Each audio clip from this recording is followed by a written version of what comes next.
time for game one of day two here at DreamHack Masters Malmö. Tyloo had a rough start versus Luminosity, and it doesn't get much easier for them now as they clash with North American team Liquid. They're going to be clashing it out. Of course, Liquid conceding a close loss versus Mouse yesterday. They're going to be looking to redeem themselves versus the Chinese team Tyloo. And I'm going to open up the desk instantaneously by just suggesting, how much can we look forward to with Tyloo? I've got Moses, Yanko, and Flaren hanging out with me to try and understand what we've learned from the Chinese, well, very short example of the Chinese CS. I mean, we got to see one best of one gentleman, but that's going to be our most kind of exciting topic is, okay, we talked about nerves, we talked about new experiences. We can't pin it all down to just not being prepared for this event. No, I mean, it wasn't that it's not that they weren't prepared for the event, it's that they weren't prepared for Luminosity, and that's a team, that's a hard team to prepare for when you're not playing in a region with teams that have that style. A lot of the Asian teams are very aim-based, very individual-based, not super tactic, not heavily reliant on teamwork, so, I mean, they just got bodied by Luminosity, who showed them no respect. Now, Liquid is kind of the other end of the spectrum. They're not any kind of world beaters when it comes to tactics or team play. So there's going to be a little bit more opportunities, a little bit more space for Tyloo to work with. They're going to be able to find some of those duels at times. We even saw yesterday in Liquid's matchup, there were some mistakes, especially on the CT side, where they just weren't coordinated defenses. It was very much individualistic. You think over that B bomb site, Simple and Hiko didn't play together very well. It was a lot of just looking for those individual battles. So that's where Tyloo can at least find some early success or find some success in these rounds.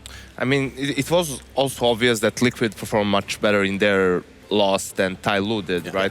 But I feel that Tyloo has more to show. It was also pretty clear that they were nervous coming into the game against Luminosity. You could see it in their aim as well, in some of the decisions they made, some pretty basic mistakes that you wouldn't expect otherwise. So I am hoping we get to see more from Tyloo now that they're playing an easier opponent, definitely, than Luminosity. Well, let's look at them. I mean, these are names that some people may not necessarily recognize, not the house names that is Liquid. And so keep your eyes on these boys. We have Mo, Double D, Fancy, Somebody, and Attacker. Fancy is always going to be the name we go to as being that kind of this mad fragger in Asia. A lot of people dubbing him as being the most exciting player arriving on the European scene, seeing what he can do against these big dogs. But keep your eyes on the rest of them as well. We got to see a little bit from everyone. I called him Double D. I should call him DD, really. I don't know how I'm supposed to... Double D's good. We good with Double D? Yeah. Okay, cool. Just going to move... Moses confirms Double D is good. Yeah. Double D is good. It all works. Big fraggers. It all does work. But we saw stuff from Double D. We even saw Mo as well on the AWP at one point or another. Across the board, it felt like, I think you made a good point, that you've gone up against Luminosity. They've just won a major. You can't be exuding confidence if you're in Tyloo's shoes, Robin. No, I mean, of course not. You can't come into that game thinking that you're going to win. Sure. The only thing you can come in thinking is that let's just play the best TS that we've played, and then let's see what happens. If we're not winning, great. But like the percentage there was very abysmal. And then look at it. That was the fun point for me yesterday, because all the Asians, every Asian team that I've ever met, their aim is good. That's what they have going for them. Problem for them is that when they're up here playing in an international tournament, and they have, it's not a high sense or high DPI. I can't, like, I haven't talked to the guys, so I wouldn't know. But when you're nervous and you have high DPI, every single small mouse movement would just shake your crosshair completely. And you saw that yesterday on almost every single player that they had, where it's like they were trying to aim, but then the small little details just ended up missing. So that's a point for even newcomers as well. Like, lower your DPI. If you're nervous, lower your DPI. So even if you have small mouse movements, it's not going to shake as much, and you will actually have a more solid crosshair and more better aim, essentially. Have you ever struggled with nerves yourself when you were playing? Did you ever have those problems? What did you do to deal with that? Even CS players to this day, for example, a good example is coming from NIP, like every single clutch situation is massive. If you're not winning it, it's not so much that you're nervous as you're trying to clutch, it's right after. So, if you end up winning that, adrenaline is just, you just become very, very shaky. And it's just breathing technique, mindset of, well, okay, that round is over.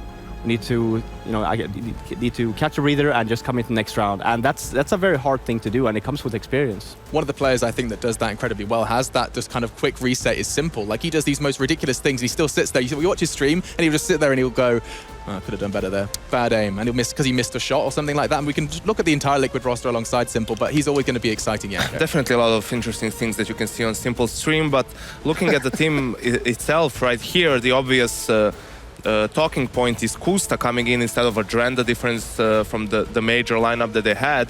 And I think Kusta performed pretty well yesterday. I think he did his job. I wouldn't blame the loss on him or actually any of the individuals of Liquid. I think they were a bit unlucky as well in the way some rounds went. They lost both pistols. They got reset in the second half as well. So if I were in their place, I wouldn't look too much on that game against Mousesports. It was a bit unlucky for them and would focus more on Tyloo. They are the clear favorites here for sure. I mean, I just talked to Hiko and Simple just before the day began, and I was outside, and we were talking over the Mouse matchup. And one thing they didn't say that Kusta played badly, but they wanted him to be a little bit more assertive, a little bit more aggressive.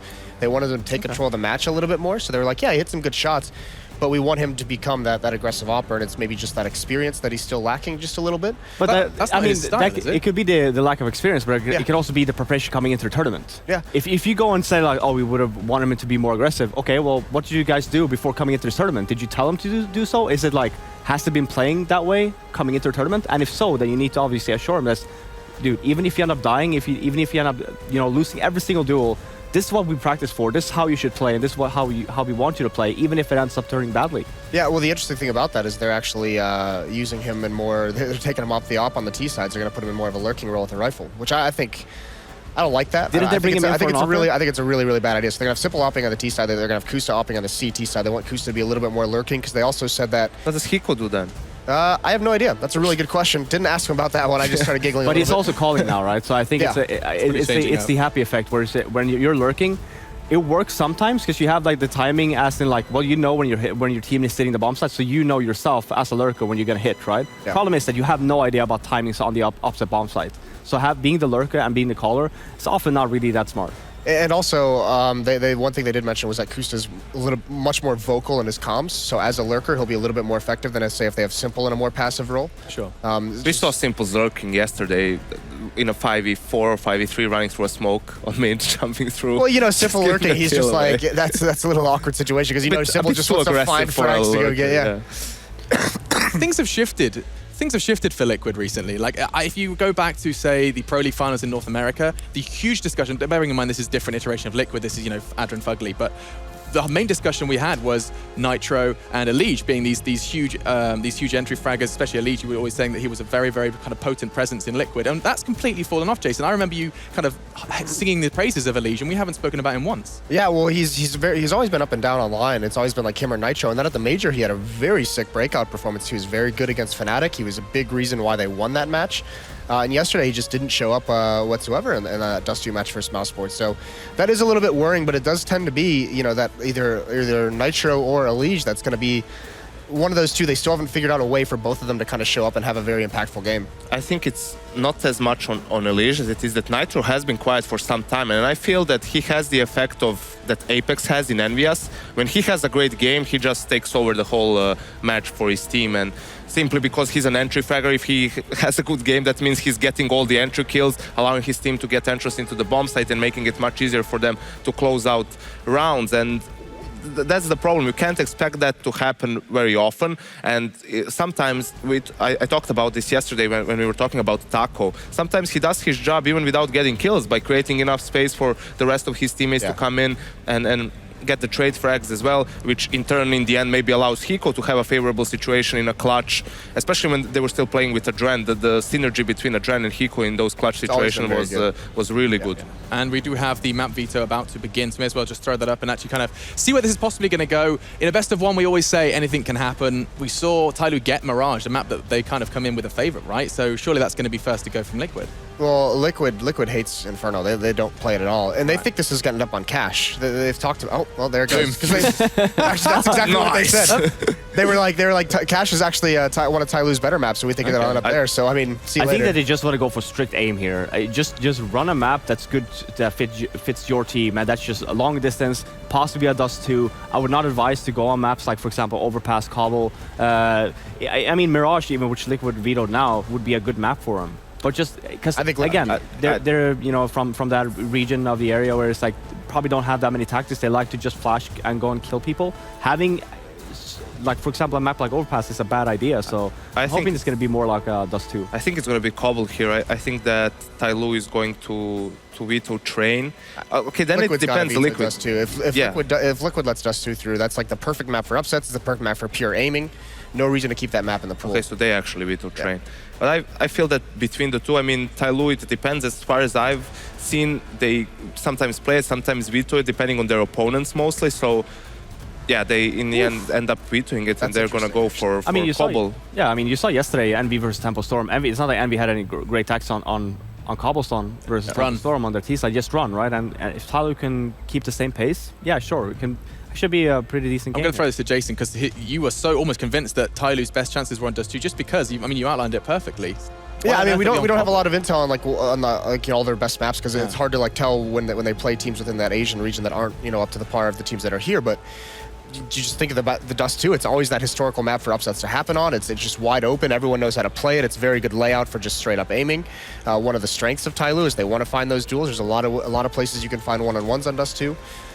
So yeah, it's going to be interesting too because we saw, I mean, you could struggle very much on the CT side of Cobble. That's unreal. It's unreal, Yanko. Yeah, Yanko's like an extra 2 inches tall today. I'm really proud of you. No, I think I missed that. I mean, the problem is what you said. I agree with it. That even if we know that Cobble is their best map in their region, it doesn't mean a lot coming into this tournament and playing against a team like Liquid. It's just something they have never faced before. But yes, on paper, maybe Dust 2 is a better map for them because there's more upset potential. It's a simpler map, not that complicated to play on both sides. But if you're practiced on a map like Cobble, then it can be a great map because for Liquid, it's a good map. They can play it, but I feel that they would ideally want to play Cash every single time, right? Well, I think this shows a weakness as well in Liquid's map pool. Yeah. The team, for a team that's actually had a pretty, that core 4 for a pretty decently long time, like 3 or 4 players. Still don't have a lot of maps that they're strong on, that they feel comfortable not taking. You'd think Train would have been a map that why would they need to veto that? You got to imagine Tyloo more than likely would have wanted to veto it, but they'd take it out because they're just not prepared on it. Especially if you have 2 great operas on that team where you're bringing Kusa as the primary opera and you have Simple, which is amazing with that weapon. So yeah, I completely agree with when it comes to map pools, like having the core 4, you'd expect more from them. What I'd like to see from Tyloo here is if they somehow can start on the T side, because we saw yesterday against LG that on the CT side, even when they had initial advantages, they made some mistakes, were a bit maybe over-aggressive at times, impatient, so to speak. But on the T side, they actually look much better, right? When they could dictate the pace, they did take the game to Luminosity, and I feel for them it would be better if they had the chance to do that straight away against Liquid as well, because knowing how a player like Simple works, he's probably going to underestimate Tyloo at some point. So if Tyloo can get off to a good start, yes, the map is T-sided, so to speak, but that varies. In between tier 1 teams, it probably is T-sided, but with 2 teams that are maybe not as comfortable on it, it can really go both ways. So I would like to see them start on the T side because in that case, I think we're going to have a much closer game. So the discussion that is always going to crop up very quickly when you have regions that is kind of budding for CS. It's just starting to grow. We're starting to see some more growth in the Asian region. It's the same discussion we had when Renegades were first appearing, and we're seeing stuff from them. Is that when you are the best in your region, of course, take with a pinch of salt. But when you're the best in your region, where does the improvement come from? Like this is the problem we've always encountered. Like, okay, great, CyberZen and Tyloo, they're always going to be playing. What on earth can they do in order to be able to compete with these European teams without moving here? It's a struggle because you have to do a lot more of the boring work. You have to do a lot more dry runs. You have to do a lot more demo watching. And then more importantly, when you go into practice, even against teams that you can just run around and beat by out aiming, you have to force yourself. You have to have that discipline that maybe European teams they have it, but they don't need it necessarily, where they have to play very structured and very fundamentally sound. But when you're playing against teams that you can just straight up beat up by just running over them, you have to force yourself to play that style where maybe you struggle a little bit. Maybe you actually weaken yourself early on. We saw Luminosity do it when they moved to North America. They completely changed their style from that explosive execute-based team to a little bit more slow and methodical, a little bit more strategic and tactical. And they actually had a really, really rough first season in the invite in the Pro League in North America for that first season after they moved here. But long term, you could see the benefits of it. I think you can. Just wrap your prediction into that. We have got to hurry this along. I'm gonna take Liquid. I think it's going to be quite straightforward with the predictions. I mean, it's hard not to say Liquid here, but I feel that Tyloo has more to show, and they will show us more in this particular game. Looking forward to seeing what Tyloo can do. Yeah, I think it's going to be closer. I mean, it's different coming up versus a game like Liquid or versus a game like Luminosity. So I'm going to say Liquid. Okay, yeah, 3-4 Liquid, but there is definitely an air of excitement. What do you think, Alex? it'd be kind of silly not to go with Liquid, but I would love to see a much closer game from Tylo. I felt like that best of 1 against LG was just a little bit kind of just disappointing, a bit flat. Yeah. And hopefully we'll see a bit more from them in this game. So another best of 1, another chance to see what the Chinese side of CS can bring. And to guide you through all of the action, it is going to be my favorites. It's going to be Henry and Sadakist. And Henry's looking particularly dapper today. It's looking aight.